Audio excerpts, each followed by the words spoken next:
Welcome to Band, Bourbon, and Cigars podcast, where we discuss marching band experiences and life situations. I am the leading drum major, that hypnotic form, Mr. Reggie. Oh yeah, we also have the rock of this show, Mr. Bout It Tone, Mr. Herb himself, also known as Hero the Team. But hey, let's not forget Miss Fancy Flo, Miss Hula Hoop Queen herself. All right, now listen here. Before we get started, everybody make sure you subscribe. Hit that like button. That like button. Today, ladies and gentlemen, we have a person who have marched drum major his senior year in high school. He became tuba section leader at Kentucky State University as a freshman. Wait a minute, wait. Let me read that again. As a freshman? Tuba section leader? How did that happen? Can't wait to find that out. He did not have a scholarship for marching band. That sounds like me. We're going to talk about that too. Yeah. He did not have a scholarship, but in spring 1994, he became a member of the majestic Side chapter of Omega Psi Fraternity Incorporated. After graduating from Kentucky State University, he is a veteran of nearly 100 plays, operas, and musicals. He teaches his students from the perspective of a performer. He is an educator with over 25 years of experience. He is currently recruiting students for the long-delayed opening of his own school, which is called the Academy for Young Musicians. He is the father of 4 young adults. I give to you, you ain't seen this guy in a very long time. This is Mr. Man himself. This is Mr. KSU himself. No matter if it's old school or new school, everybody know this guy. Let me give you a drum roll. We are talking no other than Mr. Steve McClain. Yeah. Thanks for the intro, Reggie, man. That was cool. Oh, that's what's up. What's up? Welcome, Steve. Welcome. Thank you. Thank you. Happy to be here. Hey, man, we trying to make everybody feel good, man. But hey, look here, man. You listen, when people see this right here, where the hell did you find his ass at? What rock did you have to pull up to find him? I've been hiding under a rock. Yeah, for real. For real. Now, I'm the only one on this panel, I do believe, that know you. But we're going to get to know you a little bit throughout this podcast, and we're going to talk a little shit. We're going to talk some old school, new school, and we're going to enjoy this. All right. Let's get started. Give it this audio? Miss, you right. What up? Miss Fancy? Hello? Yeah. I hear you. Okay, Miss Fancy, what are your questions? Oh, I didn't hear that. That's what you said. I'm like, when am I never not talking? That's what I was like. That's because she's too moist. That's what it is over there. That's y'all over there. How y'all gonna tag me with my punchline? Steve, I'm talking checking them off. Well, while Miss Moist is getting ready over there, Steve. Yes, sir. How you been living, man? How you been living? Lord, I've been all right, man. Everything's cool. Everything is everything. Yeah, that's what's up. That's what's up. Where you at? Where you at now? You still? Oh, Chicago. Chicago. Yep. City. Y'all Yeah. late too. Yep. We. The windy city where it only blows when the air is terrible. Oh man. Oh man. You know what I said? I told you a story before about going to Chicago. I haven't been there and survived it. I mean, we're not just survived it. I'm saying survived it. I'm talking about I ain't been there and kicked it in Chicago, man. I went my senior year in high school. It was kind of like our senior trip for the marching band and stuff. And, man, we was cutting up. We took a train, the Amtrak to Chicago. We were cutting up. We had like a half gallon or a gallon of what kind of vodka? Absolute. Man, about 7 of us, and we was cutting up on that train. They had to come back like, excuse me, young men. If y'all don't stop, I'm putting y'all off at the next exit. What trip to Chicago? I don't remember that. No, this was for the good kids in the band. Yeah. Have y'all drinking Absolute? These are for the dogs. You know what I'm saying? These are the dogs. You're talking about James Cleveland, you know what I'm saying? Mike, me, Juan. So it sounds like it was all the boys. Enrique, yeah, it was just the fellas. Enrique, I think it was somebody else that was there. About two. Oh, Eric. Eric was with us. Very. Yeah, we had a good time, man. Had a good time. I remember trying to catch a cab. Cab driver like, only 4 of y'all can get in here. That's it. No more. Y'all too moist. Nope. Yeah. That's gonna be our catchword for today. Every time we could crack a joke on somebody with that, that's what we're doing. So like Pee-wee's Playhouse. Yes. Ooh, Pee-wee's Playhouse. Right. So by Steve or Steven, which one are you more comfortable with? Either one, but I don't know. Steven. Okay, Steven. So I think that Reggie just said that he's the only one on the podcast panel that knows you. Yeah. I think that might be accurate because I have never met you before, so it's a pleasure to meet you today. Nice to meet you as well. Likewise. And I just wanted to start off with some of the questions surrounding your musical experience, like what your college years were like. I'm assuming you played, based on what we read earlier, you played in your youth, but where did your musical journey begin? Where did it actually begin? It actually began, all right, so when I was in elementary school, I always wanted my parents to force me to play piano and take ballet. But everybody in my family was athletes, so there was no way I was going to say that to my parents. But then in 6th grade, I wanted to play trumpet.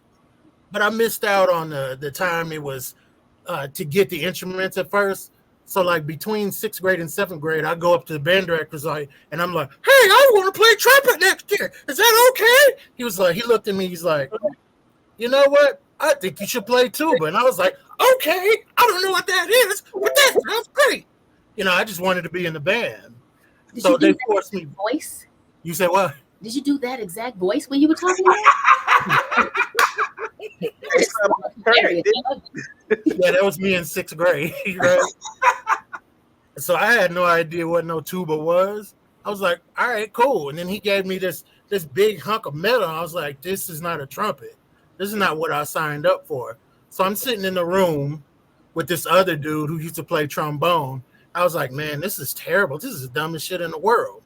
But then that summer, my mother moved to a different school. And I was like, man, fuck this tuba. I'm playing trumpet. So I went to the band and I got in and I was like, yeah, I'm going to play trumpet. And so I sat last chair the whole year. Then I did a challenge. I finally got to second to last chair. And I was like, yeah, now I'm the shit. Then this motherfucker switches to baritone. So now I'm last chair again. I was like, ain't this a bitch? And so then and I was like, this sucks. I ain't doing this no more. And so the summer between 7th grade and 8th grade, my little sister got my trumpet and she just pulled that son of a bitch apart. So I was like, you know what, man? It's respect. Right. I was like, all right. So, all right. When they gave me the tuba and I moved, I still had that motherfucker. Right. I still had the school's tuba. Right. I was like, you know what? I don't have a trumpet, but I do have a tuba. So I'm going to switch back to tuba. Right. Easy peasy. Don't got to buy a new instrument. You know where is that now? So, interesting story. My band director was like, let me look at this tuba. So he checked the serial numbers, right? And he found out that it was stolen. So the other school registered it as stolen. And so he's like, look, I'm just going to take this instrument and give it back, and we won't say where I got it from. I was like, okay, thank you. So then I just played tuba, and the rest is history. Oh, I tell you what, man. You and Herb have the similar damn story. It's a baritone, somebody stealing shit, somebody breaking shit. But Herb wanted to play violin. Big old, the manliest motherfucking man I know want to play violin. Like, right. This motherfucker, I know manly man that wanted to be a damn ballerina. What the hell is y'all on, man? Y'all want to play violin and be doing ballet. Right. It's cold, man. I'm gonna get some beats for the violinists. You know, Right. I got a violin here. Oh yeah, see, It's my mama's violin. I started on violin in 5th grade and ended high school on baritone. So I feel strongly about baritones. I love baritones. It's one of my favorite instruments. baritone. In That's right. between, there was a clarinet, a trombone, and after the baritone, it was bass guitar I picked up. Low brass. Everybody so far been talking about this baritone. What you say about Sorry, baritone? man. But Steve, what was it that made you want to be going to ballet? Back then there was a dude named Mikhail Baryshnikov, right? Mm-hmm. And it was said that he had like a 6-foot vertical. And I was like, I'd like to do that. I'd like to be able to jump 6 feet in the air. And so I was like, so who's Mikhail Baryshnikov? And he's like, oh, he's a ballet dancer. I was like, I guess I want to dance ballet now. I just wanted to jump 6 feet in the air. Did you ever get a chance to do ballet? Right. Absolutely not. It's You never ain't do the too late. ballet? Absolutely not. It's too late. I'm saying it's never too late. You can do anything. Right. That's what I tell everybody. Yeah, that's what I'm telling you. Right. Oh, it's too late for me. I would pay money to see him in a ballerina outfit up there. Oh my gosh. I literally, as we've been talking, been picturing in my head. Don't test me. I'll show up in a tutu and everything. Mm-hmm. Hey, Steve, I have a question for you. Who was your biggest inspiration when it came to music? My biggest inspiration when it came to music, as far as playing music or Both, listening to music. So basically, like, what got you involved in music? Like, who inspired you? Because music inspires a lot of people. So, what was your biggest one inspiration? all right, so I didn't really get serious about playing the tuba until like my sophomore year in high school. And then I really didn't know a lot of musicians, especially people who played the tuba. So my influences came from like other jazz musicians like Coltrane, Miles Davis. But then when I got into college, when I got to K-State, one of the most influential people to me was Solomon Parham. This from Detroit, this trumpet player was just phenomenal. Man, the sound he played as a sophomore, it was just ridiculous. I was like, I don't want to play tuba anymore. I want to play trumpet again. So he influenced me to become a better tuba player. There you go. Because I was just trying to imitate Solomon. Right. That is a really strong name. You know Solomon. Yeah, I know Solomon. You know Solomon? Yeah, I know. Then you know. Man, Solomon, I met Solomon when I was in high school. What? Yeah, so him and my band director at school, and they was hanging out and stuff, and he would come to our band and sit in the band and stuff like that with the trumpets. So that's why I met him. And then coming to Kentucky State University, once we crossed those burning sands of Kappa Psi, name again, like that, and getting to know him a little bit better than him. And I mean, this dude, man, we were hanging out one good time, and he done got so twisted. He can't even get out the car. And I'm like, well, I'm going. I need to get out. So I told him, I said, I'm gonna leave you in this back seat, homie. And listen, by the time I got finished doing what I was doing, I get back, he's still gone. But now I can't take him home because I don't have a key to his crib and all that. I take him to my mom's crib, like, hey mom, my friend, he ain't right now, but he needs somewhere to stay. It's cold. It's like a blizzard out there. Man, I got on dress shoes. I don't have to pick this dude up, put him on my shoulder. And I'm walking with him, walking on ice in dress shoes, trying to get upstairs to my mom's house. Took him all the way in the basement and laid him on the couch. Wow. That's a good friend. He cool. He just got married again. Yeah. Mm-hmm. So if Solomon used to hang out with Greer, would I have known him from King? You probably wouldn't know him because he only came up there a couple of times. And stuff. Okay. But I'm like, yeah, I know him. probably- Okay.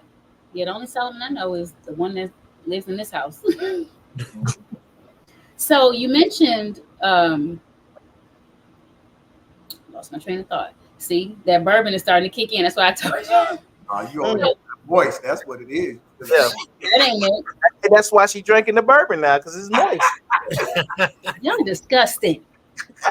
Anyway, so Steven, I'm not talking to them because they being weird. What is something that keeps you up at night? Something that keeps me up at night. The health, welfare, and well-being of my children. Just want to make sure that they're doing well, that they're happy, that everything is going well for them. Yeah. What about you two? When you're talking about your children and everything, is there something from your past where you say, I want them to have, or I want them to be greater than? What's the difference between them growing up and you growing up? I didn't have the greatest relationship with my father growing up. So we never told each other that we loved each other until I was 27. You know, that was the first time I ever told my father that I loved him. And the first time he said it back, I was 32. So I wanted to make sure that my children never questioned it. I wanted to make sure that my children never thought that I hated them, because I thought my father hated me. And I never wanted them to feel that way. I wanted them to know that I loved them more than anything in this world. And it's funny because I went up to them one day and I was like, what if somebody came up to you and said, your father doesn't love you, he hates you? And my daughters just started busting up laughing like that was the funniest thing in the world. And they were like, that's the most ridiculous thing I've ever heard. I was like, oh, damn right. Mm-hmm. What about you, Flo? Me? My dad and I, we had a love-hate relationship. During my 10 years, it was a lot of drama. I was a teenage daughter, oldest. And we didn't really come to a common ground until I was about 25. And I remember he and I actually had a conversation about Preacher Man. And that conversation, I was very transparent with him about, what I was doing. I was being grown, what I was doing with that young man. And he was really trying to make us get married. And I was in my 20s when this happened. I'm like, no, Dad, I don't want to marry him.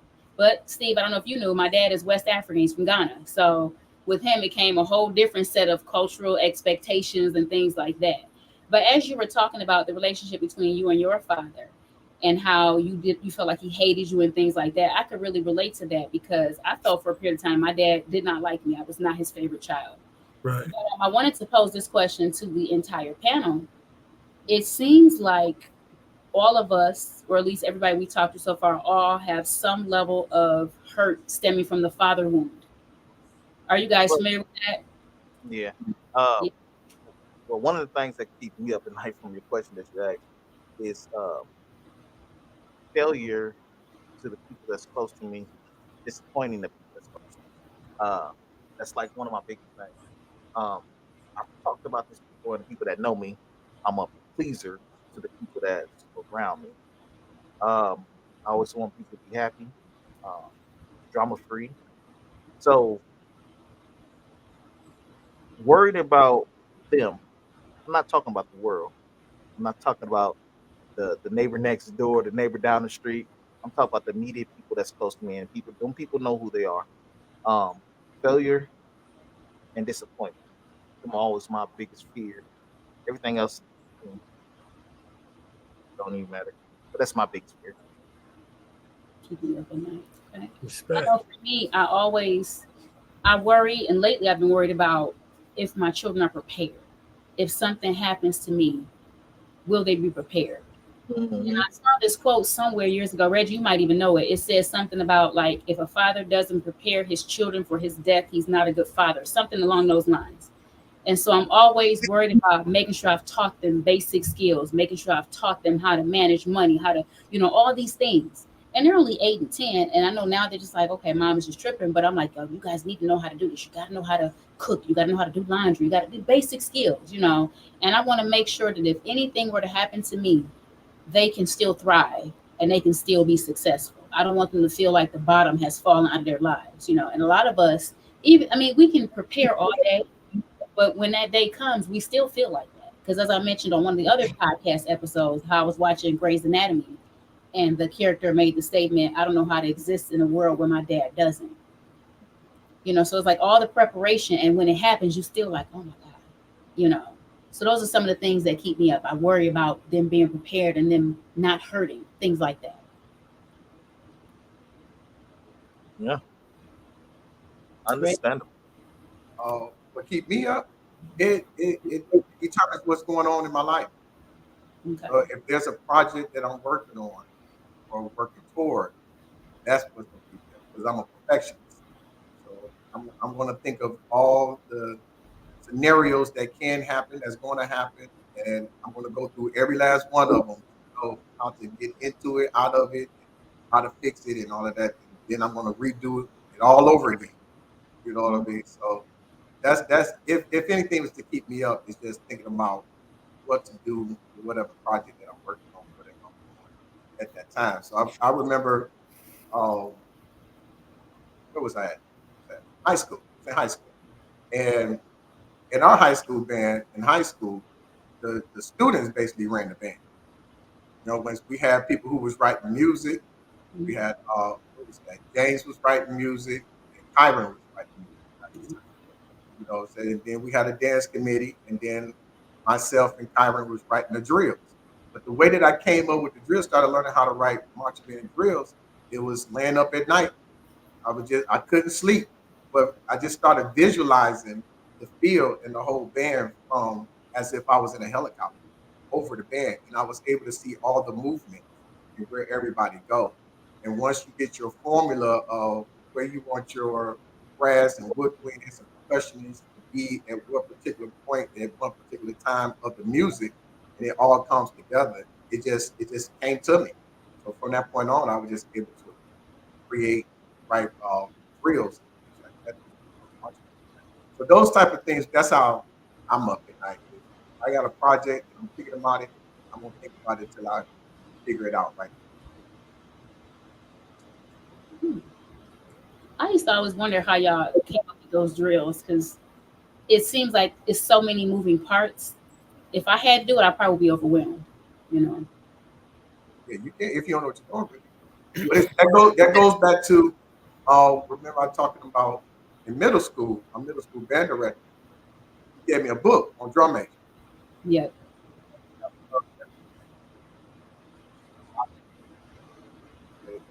It's all the movements, it's all the whistle commands, it's all these different commands. You know what I'm saying? How to even teach somebody how to march from the beginning, not just lifting your leg up, but from that toe heel up, all those type of things. We started all the way from there. So learning what a left pinwheel is, right pinwheel, how to do that, step two from the center, step two from the left, step two from the right, and to the rear, all those kind of type of things about faith. Learning all of that, I already knew that. I was great at that. So once you start looking at a show and just say you want to do some slants, well, that's just step two from either left or right. Depending on which way you want that slant to go. If you want diamonds or you want an arrowhead, that's step two from the center. You just those type of things. If you want a box, it's pinwheels and all of that. So you want a circle, you just condense. Then you come out into the circle. You make adjustments to the circle. Right. So once you understand that, then you know the music, how the music is flowing. And then once that opens up and you know how you want to your concert formation. That's called concert formation, stuff like that, where you playing usually for your dancing girls or your flag girls. And then you have your dancing formation, dance routine formation. So it's all about getting to those points of view once you get music and know how it all fits. It just have to flow, lock in like a muscle. I never thought that deeply into it. He just gave a whole book and dissertation on it. Exactly. And people don't realize how much goes into marching band. They think, oh, the band just practices. They come to the stadium. They play some loud music. The crowd gets hyped, and then that's it. A lot of Yeah. people don't realize all the practicing, all of the technicality, the stuff that you just mentioned. I didn't even realize it was that intricate. It is. It is. Long nights, long days, long weeks, long months. And it never ends. And it Right. never ends. And it didn't seem like work to us because we enjoyed it. You know what I'm saying? It was fun. So we just thought we were hanging out with our friends doing stuff. At least that's how I interpreted marching band practice and all the rehearsals and things like that. It was fun, you know. So, Steve, what was your biggest fear in joining the marching band, though? My biggest fear of joining the marching band. Yeah. Okay, so in high school, my biggest fear was looking like an imbecile because I came in late. I didn't march my first year until I was a junior in high school. Okay. And then in college, it was getting caught. My freshman year, it was getting caught not practicing. Because everybody in my section had just crossed KK side the semester before. So they were hungry. And they had 4 new freshman tuba players who had no idea what was going on. And they got down. Stands, chairs, standing busting 90s for 3 hours at a time, block push-ups, you name it. The only thing we didn't do was take wood. But those times, but before that. So Steve, did you join KK side? No, I did not. What was the reason you didn't join? Well, I mean, I didn't really have a particular reason not to join. I wanted to become a Q first, and then after I pledged, I was like, well, that's it for pledging for me. I'll never do that. You know, my freshman year, you know, you hear all these stories about what pledging's really like. You know, you watch School Days, you're like, I can do that. So my plan was to pledge Omega and then pledge KK Psi, because I saw some other people had pledged KK Psi first and then they pledged Kappa Alpha Psi, and it seemed like it was worse on them when they pledged Kappa Alpha Psi after KK Psi. So I was like, well, let me not set myself up. So I pledged Omega Psi Phi, and then I was like, you know what? I'm not doing this ever again. One and done. Yep. Yeah. So let me ask this actually to all of you guys. How has your life changed since joining or crossing the burning sands of the organizations that you chose? Unfortunately, I ain't had no opportunity to do nothing like that. So, well, with me, just gaining a bigger family. You know what I'm saying? So, you know, having a bigger family, I am going to continue who I'm going to be. You know, before and after the intake process, nothing's changed. You know, I'm always who I am. It's just bigger family, different perspectives on life. You got a whole lot of different people out there that's got different outlooks. So my change on life was just that, just seeing the bigger family. Uh, it's awesome because you learn a lot of different things uh, with the people you meet. Uh, but you know, nobody's gonna change me but me when I grow up and as I get bigger and older. But that's about it, family. He said as he get bigger and older, like he will. he said, when I grow up, I'm like, oh. Yeah, when I get bigger and older. Hey man, I'm still young. I'm in my 19s, my teens. I know, I'm 19 too. Oh, for me, nothing's changed. I'm still who I am. Just who I was in middle school, is who I was in high school, and who I am today. And then and today, nothing changed. Leader is the leader. I've always been in that position. Mm-hmm. So nothing had changed but the letters across the chest. That was it.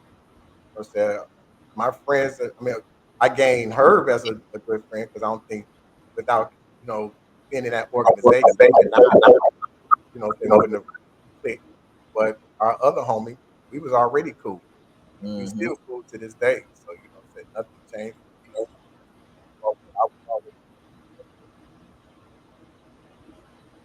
We lost you a little bit. Can you hear me? Can you hear me? There we go. All right. But yeah, nothing changed. I just brought me to the organization. There you go. That's what's up. Yeah, for me, nothing really changed either, except I don't get embarrassed now. Nothing embarrasses me. Why not? Because of one particular night. Ooh, save that for when we put this. Can we put smoke in the air right now so he can share that story? Well, let's do it then. Let's do it. Let's go. Let's go. I was ready. Yeah. I Well, was shit, ready to put some smoke in there. yeah, She you get a ready? story. Yeah, let's put Don't some have smoke like in now. there. Well, Steve, this segment of the show is called put some smoke in the air, and what we do is you tell a story, and that is good and different, funny, or bow chicka bow bow. Now you can say some names, or you don't have to say the name, but it's your story, so you can tell us your story. Then we get your And, story too. and if it ain't the story you about to tell Flo right now, you know you got to tell two stories then. Mm-hmm. Boy, I got plenty of band stories. Okay, so the reason I nothing embarrasses me anymore is because in 1955, Omega Psi Phi took a stand against hazing. Therefore, Omega Psi Phi is a non-hazing organization. That's right. With Thank you that, for that yeah. disclaimer. With that being said, No. there was a night where the Deltas came to see us, and there was nothing more embarrassing than the things that they were having us do in front of some women that you were attracted to. Mm. So I just could not look anyone in the eyes, and I was like, I'll never feel this way again. And now nothing embarrasses me. Oh, we. That's where that came from. Because Steven, the bandman, was Lord, how come on a character? This is a character right here. I can't I even can think of see. nobody that you would know that he was a character. Remember that guy? He I was such a can't character think of his name. that other people tried to imitate him after he left. They just couldn't do it Wow. right. The So kid that was a character when we were in high school.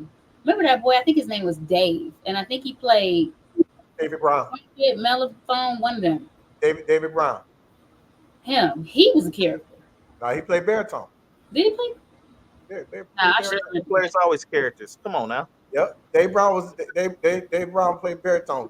We was in elementary together, middle school together, Washington High School together. That Yeah, boy was hilarious. yeah. Now I I don't do got remember a the question. stuff he did, but I just remember him being funny all the time. I got a question. Now, Reggie mentioned this in your introduction at the beginning of the show. You become a section leader as a freshman. Yeah, it was concert season, Oh, and so we had to audition for the seating. I got first chair, and the rest was history. Huh? yeah, So the next year, I was like, "All right, who's gonna be section leader?" The band director's like, "That's your job." I was like, hey, that's kind of unusual. Mm-hmm. "You think Especially so?" when you got other people Yeah, lined up. but for Yeah. that to happen, absolutely. For a freshman to come in and get that first chair like that in college, hell yeah, that's unusual. It should have been somebody right behind you, ready to step up, especially in the super section. Yeah, Mhm.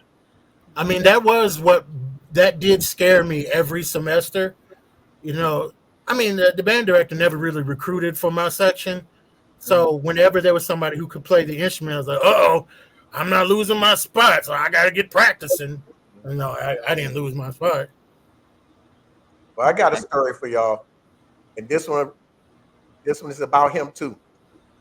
He sent me to the hospital the very first time I ever had to go to the hospital This one? in college. Yep. So let me tell you. Am I pointing Which at? one? So Which one? I get to K State. Like I said, I'm being me. I come up with this stand routine, which is everybody got the hump. Everybody Yeah. got that hump. Dum, Hump, dum, hump, dum. hump. Everybody got that hump. Hump, hump. Boom, boom, Everybody got that boom, hump. boom, boom, boom, boom, Everybody got that hump. boom, Hump, boom, hump, boom, hump. boom. Da da da da da da da da Uh-oh. da da da da da da da da da. I think I know what this story is. Hump, hump. Now, I just gave y'all the song. So when we're doing the hump is for each section to get off on their thing, to have fun. Mm-hmm. Now I'm sitting in my mellophone section, and the tubas is down the line, down the stairs, lined up right next to me. Now he's first chair. He's the first tuba. He's down some stairs down there. It gets to the tubas time to do their little hump. Their dance routine is the Michael Jackson. And it gets to them, they do their thing, and he went, did that Michael Jackson move and flipped his hand, and that damn tuba bit came coming up them damn stairs. I saw it in slow motion. It was coming. I'm like, this damn thing about to hit me in my gush, gush, gush, blood just started skeeting out everywhere. I just took off running to the huh? Oh, her beat me to it. Yeah, but mouth got moist. It got moist with blood. Oh man, listen. The band never talking about, that's what you get. That's what you get. Yeah. I told y'all don't do that song. Told y'all don't do that song. I said, man, this guy, man. So we have history. Man, Steven has history. And what's even better, my section, we some assholes. So the next time we did the hump, we did the same shit in slow motion and hit him in the mouth again. Except we carried it this time. Oh, it looked like it was on film. They're gonna carry it back real slow, handing it to each other. They get to me and tell me something. You're goofy as hell for that one. You forgot about that one, didn't you? Yeah, I did until just now. All the memories started flowing back. Right. Oh, I got a question. I want to hear some tea. Tell us the tea. So, who did you have a crush on? Who was your biggest crush in college? And extra points that they was in the band too. Well, my freshman year, it was this clarinet player. Clarinet player, okay. When I first saw her, I thought she was the finest thing walking the planet. Like, she came around the corner and I was dumbstruck, like, because I'm coming from a white high school, right? And, you know, the black girls, they're average, you know, some pretty, you know, that, you know, it's average. I'm talking about black girls average. Right. Oh, you know, they were. But then when I saw Yolanda, I was like, my God, a dream just came to life. She was the finest woman I had ever seen in my entire life. And of course, I was scared to say anything to her. But then later on, I ended up, my girlfriend was one of the K-Reds. Who was this? Gail. I didn't know you. I knew it. I fucking knew it, you fucking liar. Who is Gail? Yeah. I know her name. Yeah. Steven, you was liking Yolanda and linking up with Gail. No, I was a junior when I got with Gail. Okay. Yolanda was my freshman year. Okay. Yeah. So Yolanda had you open. She had you moist. I lied to you.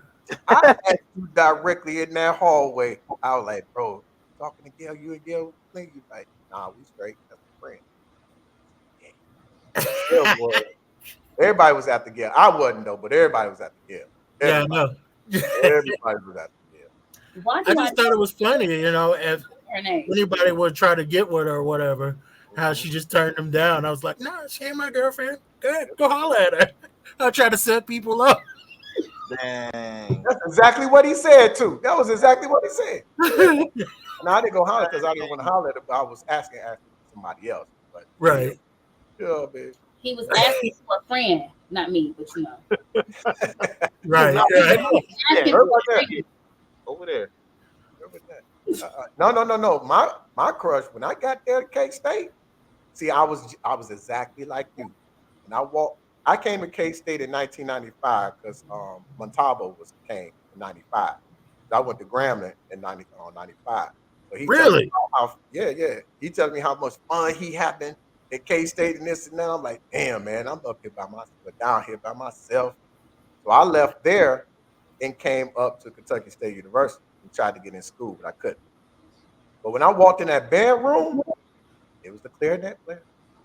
And when I saw Pam from Hawaii, oh yeah, I said, they got motherfucking women from Hawaii here? Ooh, I'm coming here. With all that long hair. Yeah, I'm like, no, I gotta come here, man. I looked at Pam every day when I got there. Every day. I was scared to talk to her though. You know, I'm right. These some older women, but right. I looked at Pam and hey, Sakari, don't get mad at. I know y'all married and stuff now, and kids and stuff, but we talking Right. about back in 1996. But yeah, man, yeah, I had that thing for Pam. Yeah, Pam recruited you then. Yeah, she did. She did. You was scared to talk to somebody? Oh yeah, yeah. I don't know that, Reggie. No, I was scared to talk to people when I was in high school. Everybody got that fear, I knew a few people that had crushes on you. I got to think real hard to think back and see who it was. Yep, one person popped in my head. I ain't gonna say no names. We talked about her though. Remember, you was like, Chandelier. "What's her name?" Huh? Chandelier.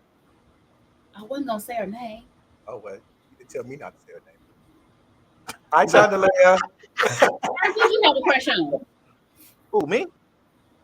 I don't do crushes. I just like it. You know, Who did you like? shit. If you was cute, I like Just you. everybody. You liked everybody. Nah, I did. Heck no. I, Me, so Amy. I got there. I wasn't her either. But when I first got there, my focus was like a whole different environment. A lot of stuff going on. There's different women from everywhere. So, like I said, I had a crush on nobody. Um, a couple women was cute, but never really had no crush on nobody.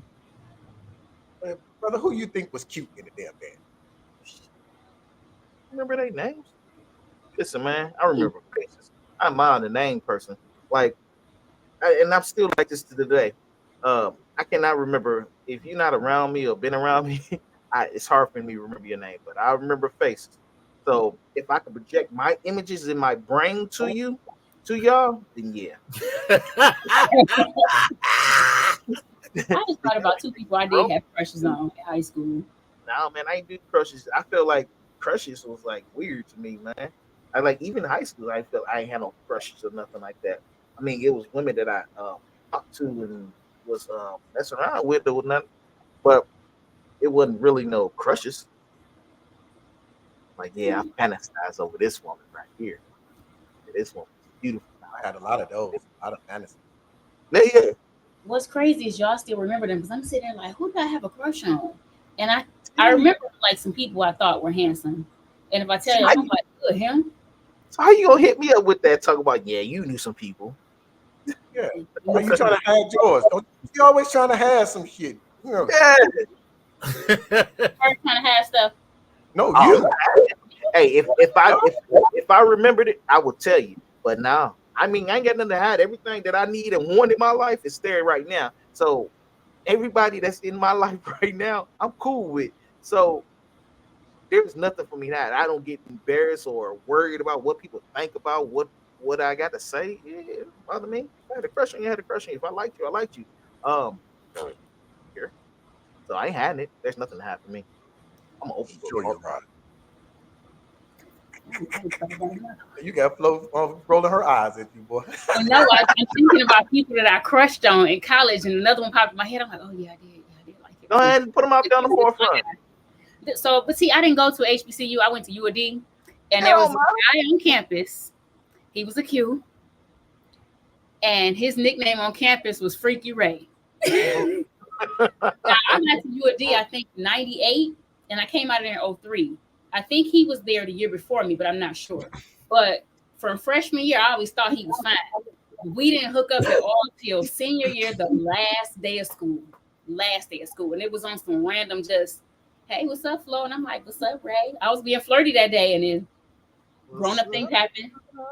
And to this day, he's still in my inbox. So he already know. He gonna probably inbox you today. Hey, Herb, did you all? She said, She said moist real quick.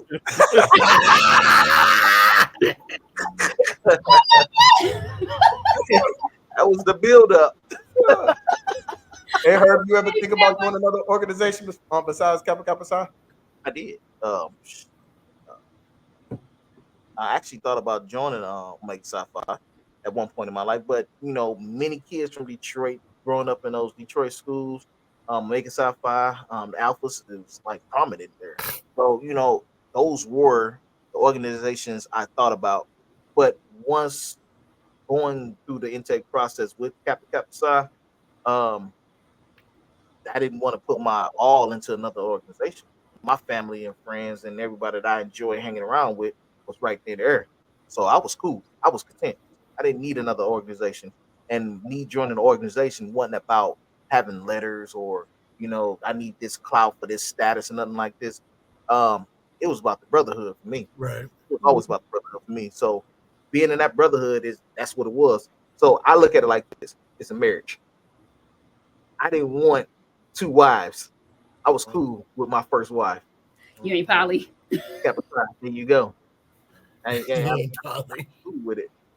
So, and if that was the case, I probably wouldn't even put my all into Kappa Kappa Psi after I joined another organization. It's going to be the one that I enjoy and the one that I love. That's the one I love. That's the one I'm in. So no disrespect to nobody else. No knock on anybody else to join two organizations or three or four. That's just how I feel about it. That's just me. Everybody got their own opinion about certain things. So, hey, you like it, I love it. But I love what I got. So, I didn't get a chance to join yet the organization that I was interested in, that I've been interested in since I was 13. There's still hope. But I did get a chance to join Order of Eastern Star. I think it was in 2001. And so I was active with them for about a year or two. And then I started moving around a lot. Yep. But since somebody mentioned you didn't want two wives, and it made me crack a joke about being poly. I actually tried that before. What? Oh, what? Huh? Wait a minute. Rewind. I didn't hear that. Okay. I was in a polyamorous relationship. It actually ended a year ago last month. And it was off and on for about. That top boy, she be on some real other shit. Right. You need to be drinking more bourbon.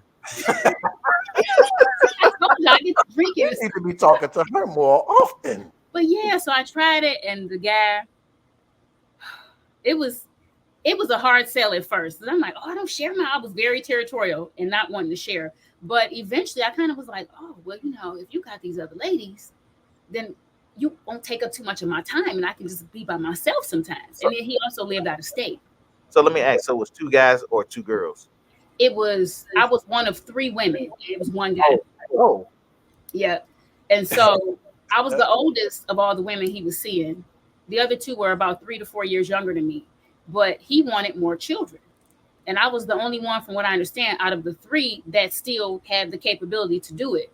I wasn't willing to because my pregnancies were traumatic, and I felt like on the off chance that something happened to me during labor, my children would not have a parent. So I wasn't willing to take that risk. And that was an issue for him. That was a big deal for him. But so I'm not all the way 100% sure about how the poly relationship goes, but isn't the relationship supposed to everybody stay in the same household? It can be that way should the parties involved decide it to be that way. The woman that he was legally married to wanted it to be that way. I didn't want to move.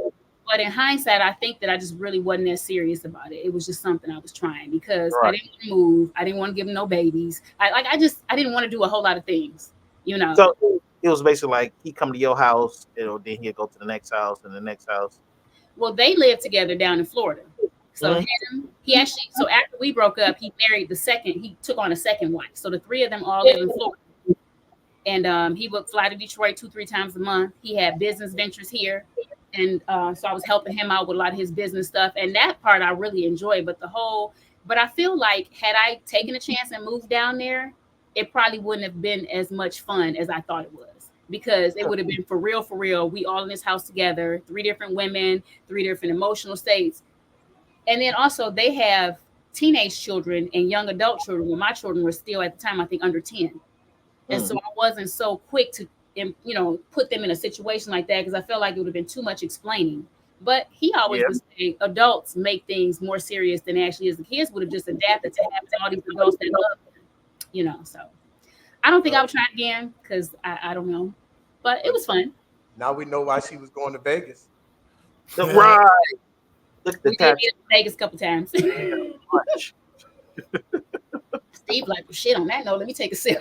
I bet she just became the guest all of a sudden. Even though she was a host, she just became the guest. I kind of forgot you was there. Well, I mentioned the Tommy story. That's pretty interesting. I had Steve set up. He was like, what? Yeah, everybody jumped in there. I thought about doing other organizations, which the first thought was Omega Psi Phi. It was not my first vision of any fraternity. I saw a guy walking down the street, down my block. He had a Omega Psi Phi shirt on. He had a fiberglass paddle in his back pocket. Never forgot it. I was in elementary. Never forgot it. I said, when I get old, if I'm ever made to college, that's what I'm gonna do. And but before we get to college, in high school, uh, I helped founded this little organization called Gamma Psi Funk. And when I talk about we was running shit, we was running shit. You know what I'm saying? Every high school, we put Gamma Psi Funk in about every high school in Detroit. Because before us, high schools would fight each other. They meet up whenever we would have battles of the bands and stuff like that. It'll always end up in a fight or a shootout or a stabbing or something like that. So we decided that we're gonna form this organization so that we can be close. All the bands should be good together, right? Mhm. So I get to college. It's my freshman year, and Omegas have information, and we end up at somebody's house and stuff like that. So they rotating us in and out. And I go up in there's nothing but cues everywhere and stuff like this. So they asking these questions. Now, because I'm a brassy type of person that don't give no two fucks about a lot of shit and people, no matter where I am, I'm up in there talking mad cash shit. I'm talking about Gamma Psi Funk, and I'm the leader of this, and I'm president of this, and I was in the organization, and blah blah blah. And somebody asked me like, "So if I threw some wood at you right now, what would you do?" I said, "As long as I can hit you back." I'm talking that cash shit, and they informational. So they're like, "Well, thank you. We'll call you later on." And I end up leaving. Guess what? I never got that phone call, so I guess I talked too much shit. I thought This they boy called too you. jazzy. I was harassed, man. I was just talking, man. I mean, knowing now, being in an organization and being a person who's done interviews and informationals and stuff like that, to know how I was in there, man, I'd have been ready to kick somebody's ass for real. You just too. Well, we did have a person that was like that, Mr. Tony. Yeah, yeah, he did do the same thing. But yeah, man, I was like, well, Well, I guess, mercenary. huh? About mercenary. Yeah, mercenary. Uh huh. Yeah, yeah, man. You know him, you know Go ahead. Wow. Go Hmm. I just really want.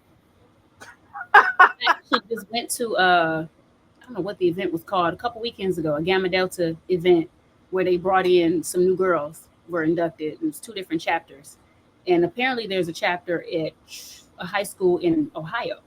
So the organization has branched out a whole lot since we were in high school. Yeah, shit. We got gammas all the way down to Memphis now. Yep, and they've even had adult members join. So I was like, Yeah. oh, All Detroit band directors now are becoming gamma right now. Nice. most of those Detroit band members now are band members when we was in school. So I mean, students with us in school. So ain't no Yeah, surprise. yeah. So Steve, what you think about the these mass bands that's being created now? Oh, the mass bands. I really haven't given them much thought, to be honest. It's like a conglomeration of everything that's already there. Mm-hmm. Because when we started this, man, my thing is to bring light to marching bands itself. Right. Uh, because so these football players, they in college, they go off and become NFL, NBA players and stuff like that, and getting millions of dollars. And marching band is forgotten about. Where we're putting in just about, if not more, work than these other things. We the first ones in, last ones out. Yep. I'm saying, got the band camp, we have PT, we have to perform for football teams halftime, we have to do the parade before the games, we have to go do competitions, and we got concert season, we got basketball season, and then we're going out to recruit. There's a Yep. whole lot going on every year. And then we just forgotten about in the end, after we graduate from college and stuff like that. So I'm hoping, man, that they get able to turn that mass band into a career where these band members are getting paid just like as if it's a job. You Like know, like these college athletes, they get paid to play that's sports. that's right. Right. Yeah. You know what I'm saying? Because once again, you talked about it earlier about you didn't get a scholarship, right? Mhm. You come Well, in, you didn't have a scholarship. that's a little different because I didn't need one Yeah. because I had a full ride. Okay. Okay. Yeah. Well, I didn't have one when I got there. I didn't have one. Griff gave me my first scholarship when Chambers got there. Right before Chambers got there, it was $50. Damn. Yeah, man, I had one. So that's what I'm saying. We have people that's marching in the marching band without scholarship. Right. People should get paid. Should get paid I for agree. services, Because man. it's a lot of work. Yes, absolutely. Especially back when we were in the band doing them goddamn parades and having wearing them hot ass wool uniforms in the summer, sweating off 900 pounds. I hate parades to this day because of that. I won't go watch a parade on TV. I'm definitely not going to go outside to watch a parade. And anybody asks, like any job I've ever done, oh, would you like to be in this parade? Absolutely not. Wow, that's different. You different to me. I prefer the parade better than the game. Really? Yeah, I prefer the game. Yeah, I mean, yeah, the drum major thing, you get to show out in a parade. That's right, baby. That's right. I show out. That's it. Because at the games, drum major come out there. We got 1 minute. You got one to 2 minutes to do a show. That's what you have. After your 2 minutes, get your ass on off the field. Everybody's watching the band, and the drum major's gonna come back on to the dance routine and shake his ass. Yeah, I couldn't stand that shit. You like that part, didn't you? No. Well, see, when I was in high school, I went to a core high school, right? PWI was a straight drum corps. So the drum major was a little different. It was my motherfucking show. I did all the conducting, all the whistles, all the commands and everything. Band director was just off to the side. It was my show. What I said went. But wait, that's right. I did read that in your bio that you were drum major your senior year. I didn't know that. Yep. Yeah, that's cool. That's what's up. Right. And then when I got to K-State, I was like, yeah, I'm going to be drum major again. Then I saw the drum major wasn't conducting. That's all I wanted to do. I was like, yeah, I'll pass. Speaking of that band at that time. Listen, man, when I came to Kentucky State University, I get there. I came in. It was in a transformation. Band director had just quit, but resigned, and Blake Gaines was coming in. So I knew of Blake Gaines from high school because he's close friends with our high school band director. And we would go, and whenever he would bring his band, he was at Morehouse at the time. Bring his band up close to Detroit, we would always go and visit. Right. So when I knew that he was coming, and I know the history of Blake Gaines, he's the one that wrote "Blowing" for Jackson State when he was just a sophomore in college. Yeah. So I'm like, oh man, they about to be on fire, and I'm coming in with them too. Yep. And everything, but I was looking at this band. It was people that was just they didn't like the band. Coming from where we come from, the King House, we were tight. We was a tight knit group, right? And people was up in there talking about fuck this band ain't shit. I'm only in it for the scholarship. I can't wait till I leave. I ain't never coming back. I'll never go. And I'm just like, what the fuck is going on? Right. My session better than your session. Your section ain't shit. It was just a whole thing. They were called K-Rex in the Kentucky State University marching band. Right. That's what they were called. Right. I'm like, oh hell no. Right. I can't do this. This is not what I'm used to. So I had decided in my head, if I'm gonna stick around, I'm gonna change this whole program to where it's gonna be a tight-knit program. I just started a little bit at a time, year after year, just like that, until we were able to turn that mentality around for greatness. So you have to want to be great, man. So you just mentioned that. I just thought about that. Just like, man, I remember coming up in there. It's just like everybody was for themselves. Yep. Everybody for themselves. That's never a good idea. That's the way it was my first couple years in band, because Blige was just terrible. We had the worst field shows you could imagine. Oh, you know how homecoming is a day game every year, right? So this dude decides that he's going to fly in on a helicopter, right? I heard about this. Yeah.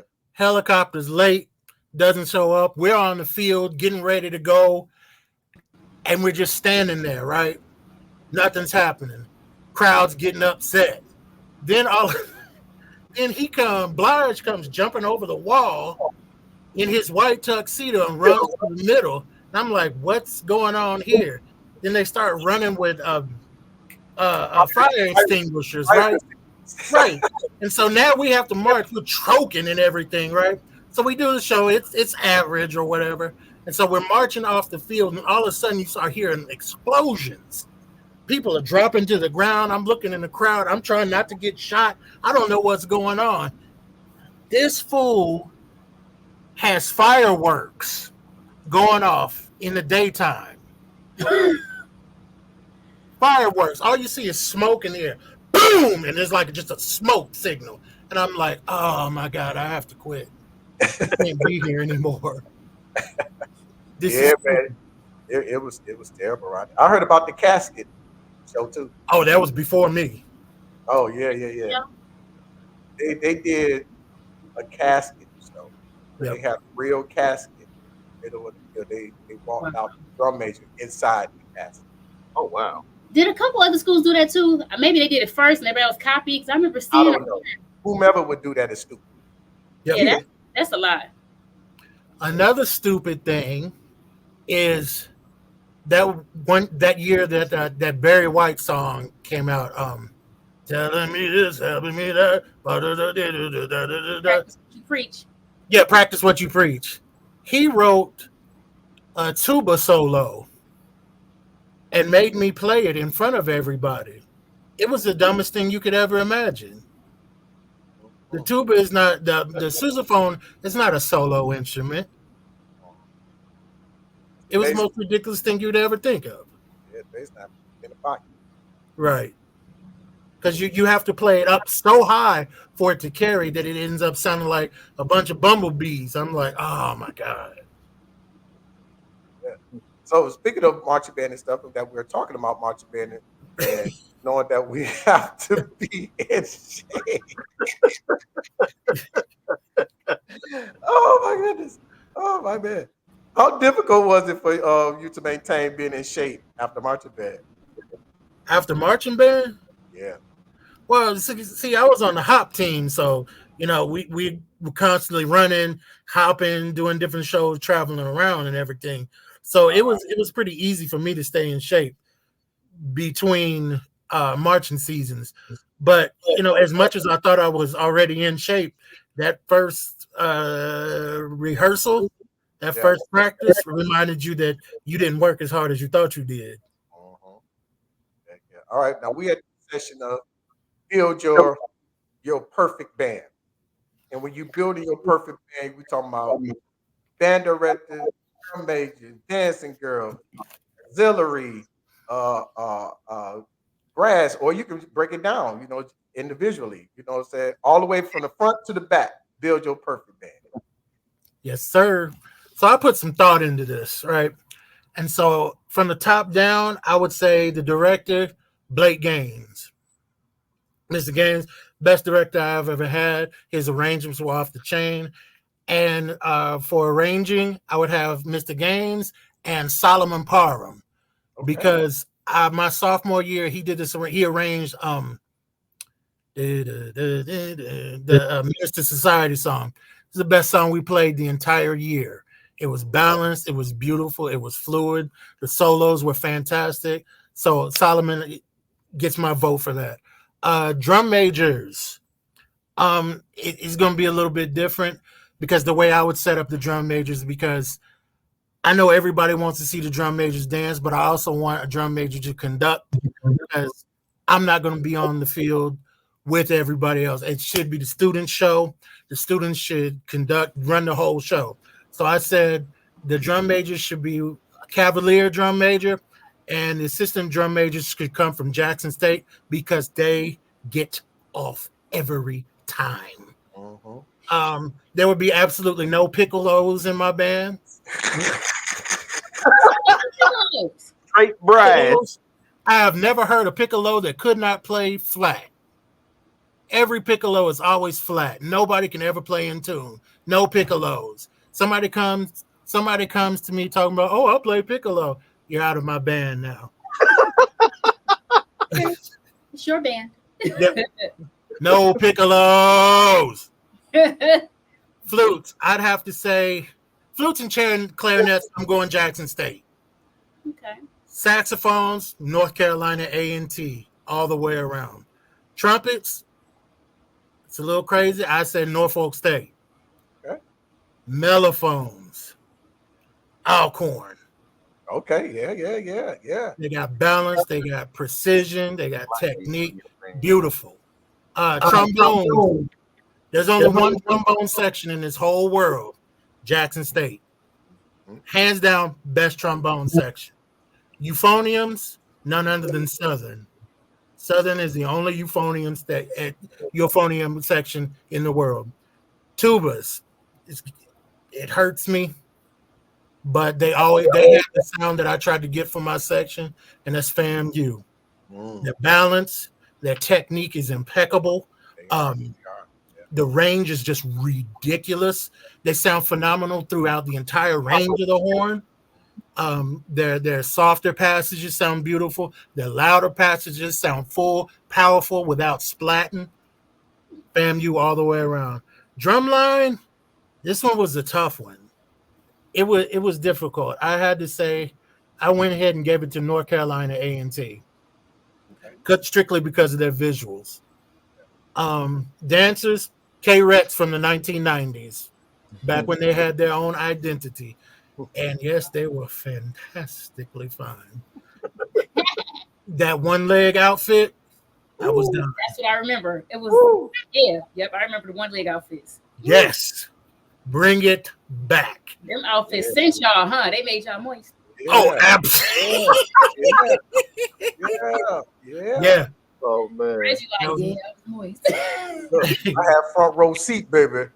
Right. I used to position myself. I'm all the way in the back. I used to position myself away from everybody. The picture may have been off, but I was going to see what I wanted to see. Looking at him like that. Yep. Hey, girl. I always wanted to be a majorette. But I'm glad that I played an instrument, though. That was a better fit for me. Right. Yeah. As far as auxiliary, I don't know. I didn't really care. It could be anybody. I used to say auxiliary is obsolete. We only need y'all for traveling. Right. Wow. What do you say now? Well, I've seen some, like I said, up under Mrs. Level, she had some good, a good group of auxiliary. And then they 1 year, Anitra was their advisor at K-State. It was nice too. So, there's been some that's up and down, but my era, when we was there, right. Oh man, Steve, was you in the band when we went? I think we was at Tuskegee. And they had the all white on. No, that must have been when I was gone. I think we was at Tuskegee. We was marching in. They had an all white bodysuit on, and they come through that. And next thing you know, all them hoes back, all them hoes back. All like, damn. It just take it. Just a stadium. You know what I'm saying? Especially down in they up under that little thing too. It was roaring. All them hoes back. Oh man, Tuskegee, man. It's one of the worst places to be a visiting band or visiting school because that whole student body is gonna get your ass. Yeah. And they sitting on the wrong side of the stadium too. Right. They put you on the hot side where that sun is, and they up on the visitor side with the roof and everything, in a nice shade, and the whole crowd is gonna get you. They rock you. From the time you walk in to the time you leave, they rock you. Right. Always enjoyed that. You're like, damn, I should have gone to Tuskegee. I think they were on my radar at schools. Tuskegee, TSU. But my parents were like, no, you're staying here. Mhm. So I ended up at Oakland University for a year and then graduated from U of D. I had a band scholarship. I remember we talked about scholarships. I had a partial band scholarship to U of D, a couple grand. Nice. Yeah. But before we go, man, tell us a little bit about your school. A little bit more about your school. Well, all right. So when I was in 8th grade, I quit band before going into high school. And then my freshman year, I kind of missed it because I was on the football team and I got no play time because I'm a freshman and I'm much better in my head than I actually was on the field. So I'm sitting there watching the band. I was like, oh, I miss it. I want to get back in the band. And so I went and talked to the band director and I was like, yeah, I want to be back in the band. He's like, okay, cool. I was like, but I'm on the football team. He's like, well, then don't march. I was like, okay, best of both worlds. So there's a drop off between middle school and high school. And my school is to bridge that gap between middle school and high school because a lot of the middle school band directors, they're not really they're not doing the best job of keeping the students interested because they don't really play. They aren't around here. They aren't really playing any challenging music. So the students get bored. So I want to give them a chance to bridge that gap between middle school and high school to make the high school program better because band in high school was so much fun. I mean, it's just a class in middle school, it's okay, but in high school, it's so much fun. But you can't get to that fun if you're not there, right? And so doing band in high school is so much more fun when you get to college. And the only way you can do that, play in college, is to play in high school. And you have to play through middle school to get to high school. So I'm trying to bridge that gap. One of the things I'm most proud of is that I have a conducting course for the students. It's going to be a year-long course. They're going to learn how to conduct, how to run a rehearsal, how to pick the music, how to rehearse the music, give all their notes, do the conducting patterns. And then at the end of the year, they're going to have their own student concert. So that if they just decide to pursue music or be a drum major, they'll be set. Hey, listen, man, if you need any help, especially on conducting and stuff like that with the students and everything, with teaching them some of that type of stuff, hey, hit me up. I'll come on up there. Absolutely. I got you. Say, I got you. So, that is awesome.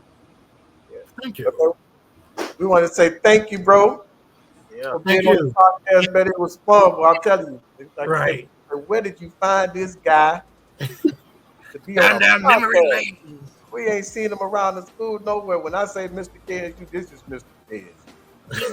Everybody, the professors, everybody loves Steve.